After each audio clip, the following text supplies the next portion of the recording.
ఎవరి లాభం కోసం చేస్తున్నటువంటి ప్రాజెక్ట్ 55 కిలోమీటర్లు మూసీ పరివాహక ప్రాంతంలో 10,000 కోట్లతో బ్రిడ్జ్ కడతామని చెప్తున్నారు.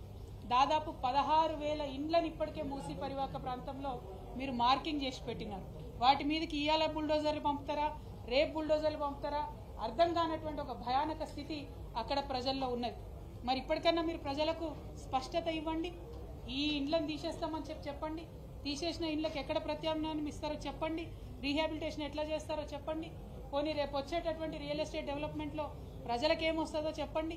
దీనివల్ల రాష్ట్రానికి ఏం లాభమో చెప్పండి. ఇవి చెప్పకుండా దాసిపెట్టి దాపరికంగా ఎందుకు ఇట్లా వ్యవహారం ప్రభుత్వం చేస్తుందని మేము స్పష్టంగా ప్రశ్నిస్తూ ఉన్నాం.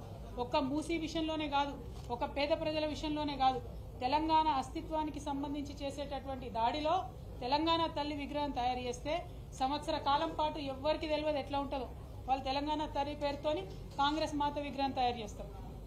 అట్లనే అనేక అంశాలలో చెప్పేదొకటి చేసేదొకటి. ఈ ప్రభుత్వ వైఖరిని మేము ఖండిస్తూ ఉన్నాం.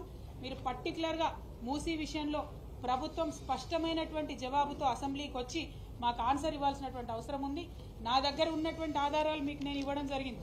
మీరు కిషన్ రెడ్డి గారికి రాసినటువంటి ఉత్తరంలో కూడా చాలా స్పష్టంగా Musi river front development project అని చెప్పి 14,000 కోట్లు అడిగినరు. ఈ కాపీని కూడా నేను మీడియా మిత్రులకు ఇస్తా ఉన్నాను. మీరు కేంద్ర ప్రభుత్వానికి ఒక మాట, ప్రపంచ బ్యాంకుకు ఒక మాట, అసెంబ్లీలో ఒక మాట, పేద ప్రజలకు ఒక మాట ఎట్లా చెప్తారు? ఇది కరెక్ట్ కాదు, స్పష్టత ఇవ్వాలి ఈ విషయంలో అని చెప్పి మేము ప్రభుత్వాన్ని డిమాండ్ చేస్తూ ఉన్నాం. స్పష్టత వచ్చే వరకు పోరాడతాం, పేద ప్రజల పక్షాన పోరాడతాం. Thank you. జై తెలంగాణ, జై కేసీఆర్.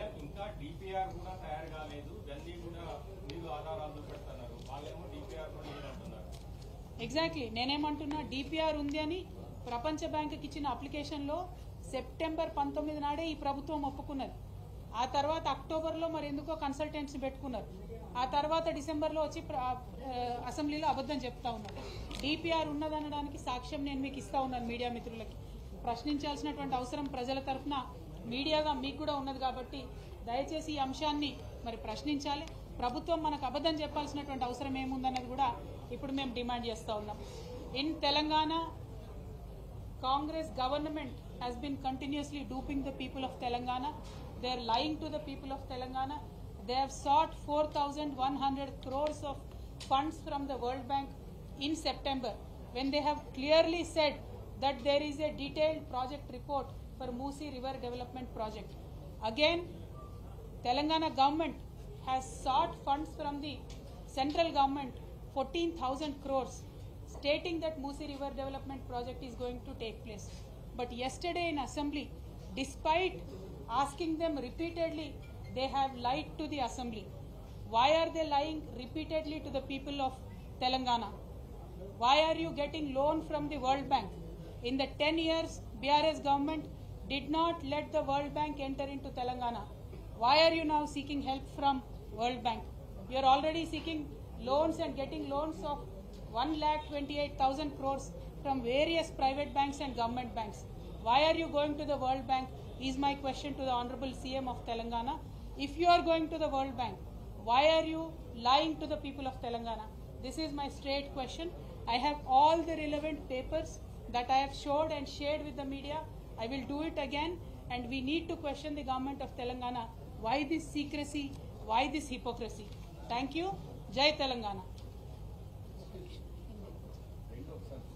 రెండు చూపించాలనా అక్క ఒకసారి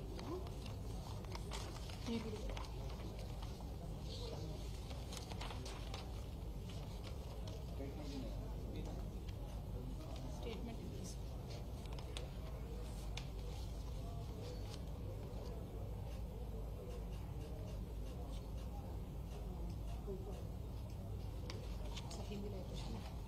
मूसी के हलके में रहने वाले हमारे भाई बहनों से मैं गुजारिश करती हूँ, तेलंगाना में जो कांग्रेस सरकार है, मूसी के हलके में तकरीबन 16,000 लोगों के घरों पे मार्किंग किया है. उनको हटाने के लिए वो साजिश कर रहे हैं. हम